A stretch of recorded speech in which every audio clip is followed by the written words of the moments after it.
দেখো যে অঙ্কটা করাবো এটা পিএসসি ক্লার্কশিপের প্রিলিমসে আসছিল। বলছে এক বিদ্যালয়ে মোট 600 জন ছাত্রছাত্রীদের মধ্যে 1/3 ছাত্রী 20% এবং ছাত্রদের 15% পরীক্ষায় অকৃতকার্য হলো। বিদ্যালয়ে মোট অকৃতকার্য কত হয়েছে? তাহলে টোটাল স্টুডেন্ট কত? 600, তার মধ্যে 1/3 ছাত্রী অর্থাৎ ছাত্রীর সংখ্যা 3 দিয়ে 6কে কাটলে 2 অর্থাৎ 200 জন ছাত্রী আর 400 জন ছাত্র।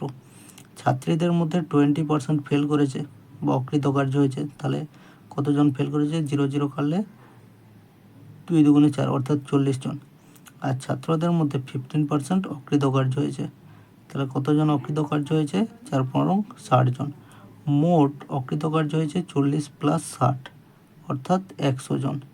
তাহলে 100 জন অকৃতকার্য হয় কতজন স্টুডেন্টের মধ্যে? 600 জনে। তাহলে শতকরা বার করতে বলেছে ইন্টু 100। তাহলে দুটো 0 কেটে গেল। 100কে 2 দিয়ে কাটলে 50, 6কে 2 দিয়ে কাটলে 3। তাহলে 50/3%। এটাকে ভাগ করলে 3 × 48 আর 2 16 × 2 3% অকৃতকার্য হয়েছে বিদ্যালয়ে।